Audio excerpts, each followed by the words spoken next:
Hello YouTubers, now this is part 3 I think. The engine is now out, it's the old engine, that's the new engine. Now what we need to do is we need to swap bits around, so we need to take the gearbox off this, put it on the new engine. But as we take the gearbox off we need to check the clutch. So before I got rudely interrupted, take off the gearbox and we need to check the clutch. If the clutch is anyways bad, you're as well off putting the clutch in now because it's a hell of a lot easier. Also, we need to put a new fan belt on again because it's easier. What you need to do when you buy a second-hand engine, because obviously you can't tell if it's good or bad, you need to turn the bottom crank, which is here. Now I've turned it and we've got a bit of compression, so we're okay. I can show you that.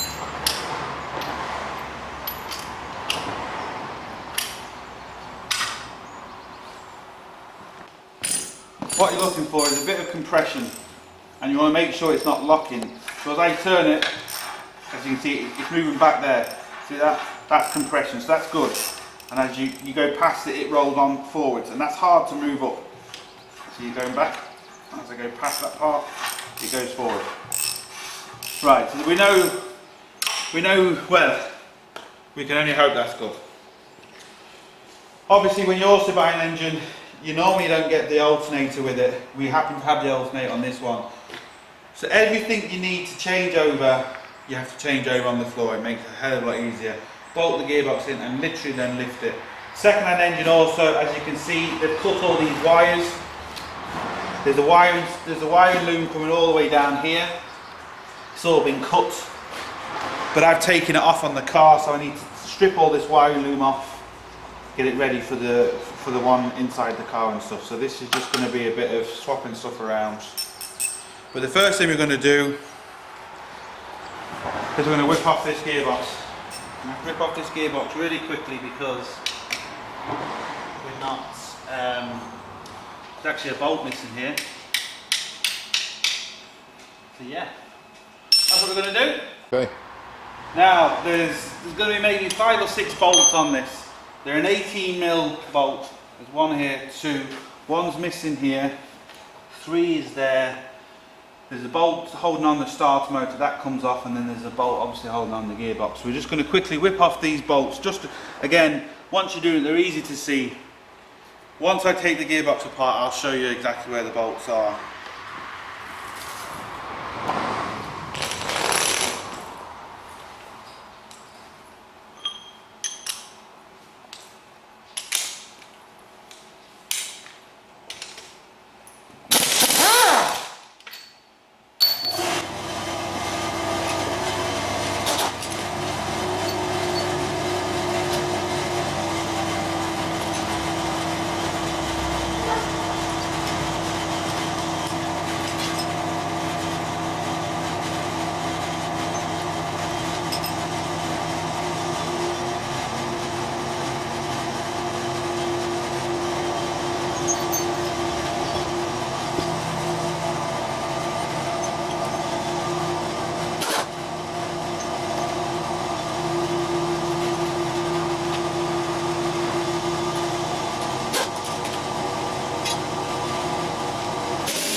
I was taking off the gearbox, I let this engine down to the side and a bit of oil came out. It's not a problem on this engine because it's gone, but don't be leaning over your new engine because the oil will go into the wrong places. You need to keep that up as straight as possible. We've loosened all the bolts on this gearbox, so this gearbox now should basically pull apart. I'm hoping. Now, bit of a wiggle.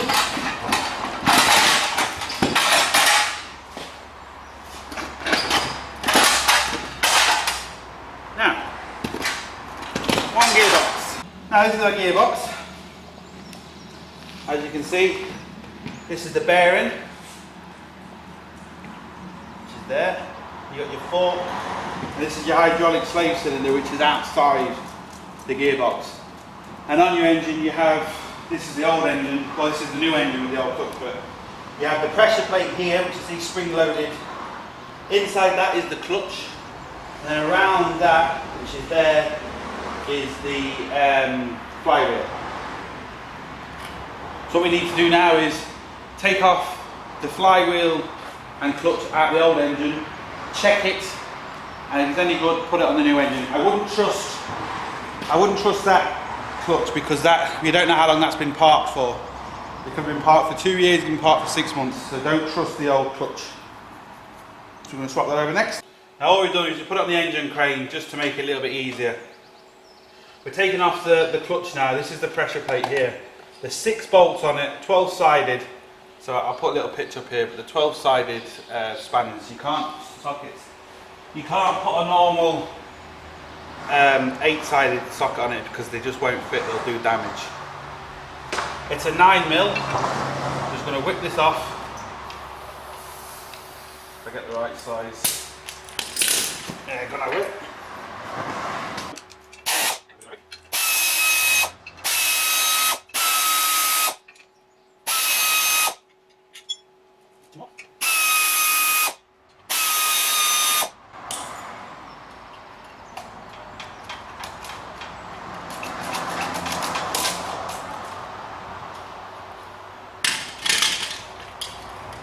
Now, that's the flywheel, pressure plate, and the clutch.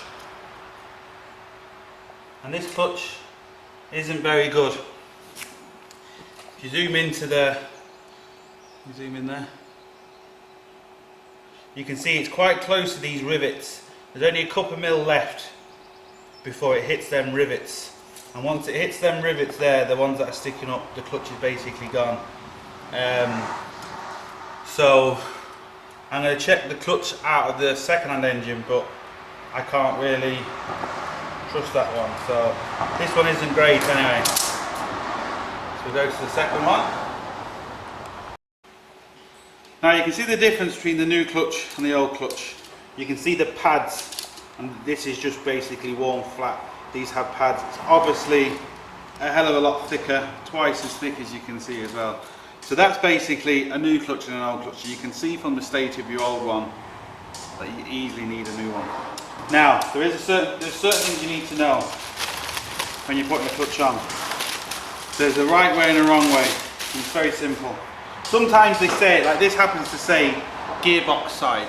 Sometimes they do, sometimes they don't. If you look at the clutch side on, you'll see how it comes out more one way. So this goes in, this sticks out towards the gearbox, hence gearbox side. And then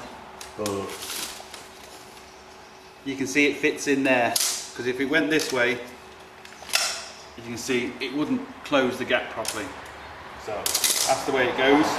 Now what the next important thing is, this has to be in the middle, because there's a lot of movement here. This has to be in the middle. And the easiest way to do that, you get a clutch centering tool. They're very cheap, not expensive. It goes down through there, it goes through the clutch, and you spread this little gadget out and it grips onto the clutch. As you can see, it opens up inside the clutch. It grips on the clutch, then you can move it into the center and you can actually stop the clutch from moving. So just get this right and then I'll show you.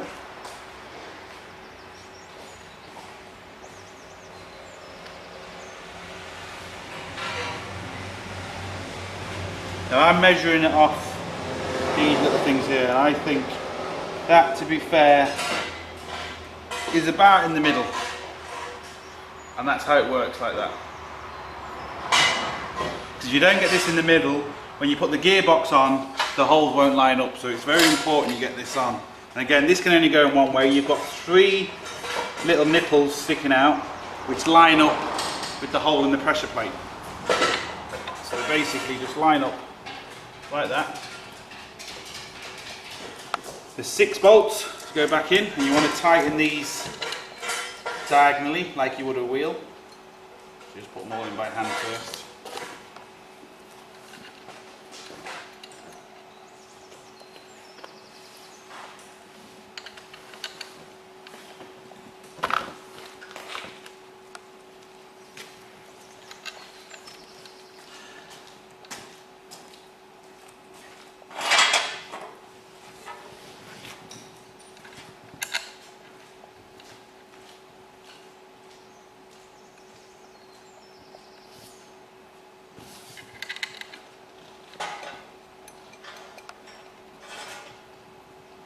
Right, that's all 6 in.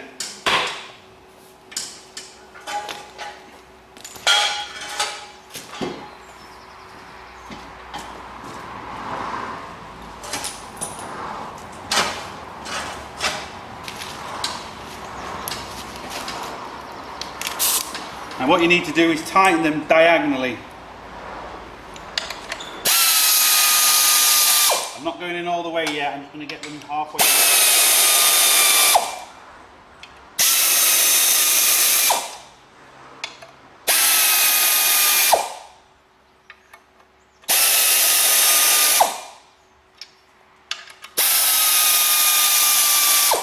Now I can actually screw them all the way in.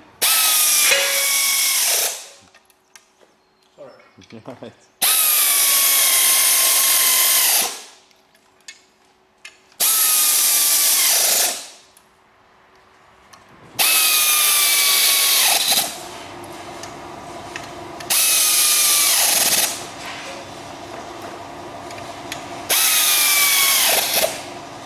Now, that's in. These have come down because the pressure's on them. And you look directly down the middle.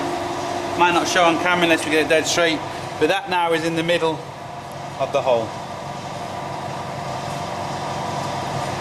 What we're going to do now is literally just shove the gearbox back.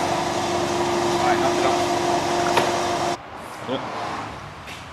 Now this is the bearing inside the gearbox. So they just literally slide in. This is the old one, I've just slid it out. Comes out. The new one goes in. We ordered a three-piece kit for the clutch. So you get the clutch, the pressure plate and the new bearing. I just want to make sure that's in. There's 2 little clips on the end, just here. You just want to make sure that's clipped in. Double make sure now. Now, that's in.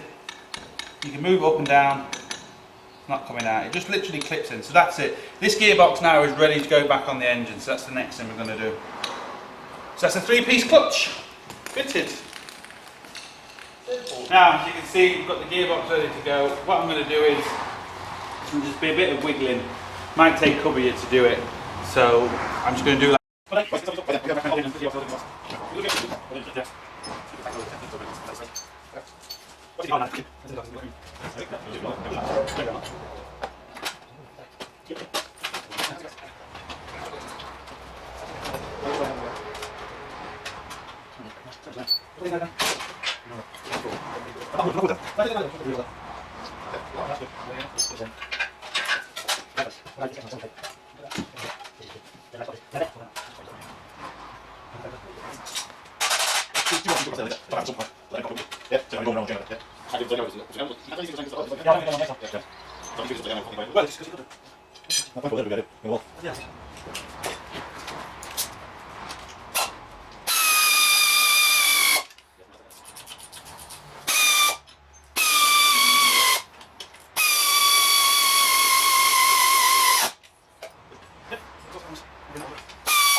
It's on. What I'm going to do now is just go around, give all them bolts a bit of more of a squeeze by hand, and that's it. We're ready to put the engine in. Now we've prepared the engine as best we can. All these parts here are from where the scrapyard have cut all the pipes off and cut all the wires off. So basically we're down to like a bare engine now. Now one thing you want to check out is, this is on our new engine, this pipe was dinted in, as you can see. Now as it turns out, the end that it was fitted onto, which is this end, is slightly different to our end. Our end, we've got an EGR valve here on our old engine. So all we've done is we've swapped out the whole unit and the pipe from our old engine, and it's fitted on our new engine because this is the EGR valve. The new engine didn't have it, but it doesn't matter because we have it on the old engine. Also, the actual air intake just looked very old, and not so much old, but hadn't been used in a while.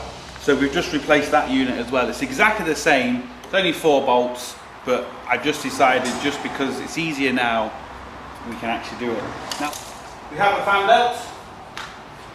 And we're going to put a new fan belt on this now, because again, we can, and it's easier to do it when it's off the car. Here's a fan belt, and the way to change it is you need a T50 torque.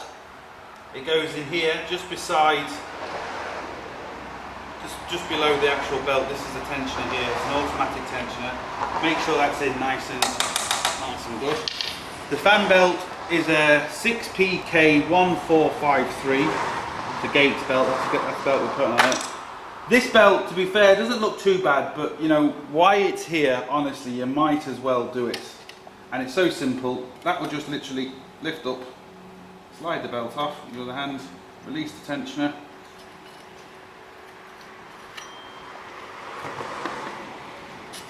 Take it out.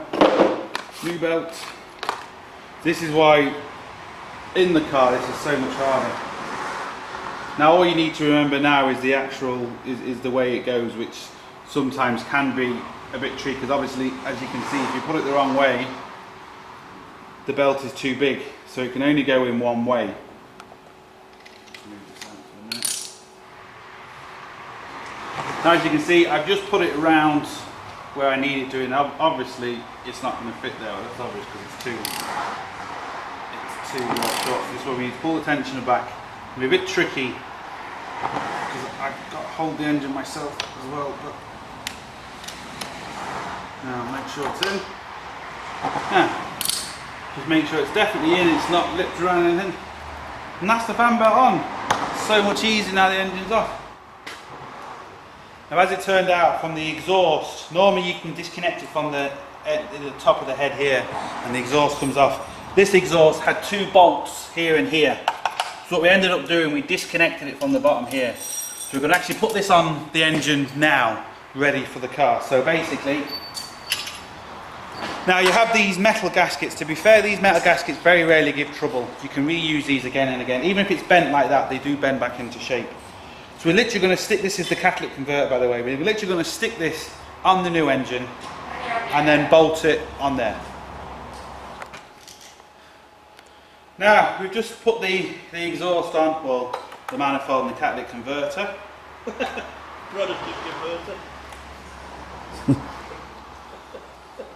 And we're literally now ready to put this back in the car. I'm going to leave it for this video. This video is just showing you how to get your engine prepared, ready to put in. Like I said, the next thing we're going to do now is drop it in. So hope that helped. Thumbs up the video, subscribe, don't forget, get your hands dirty.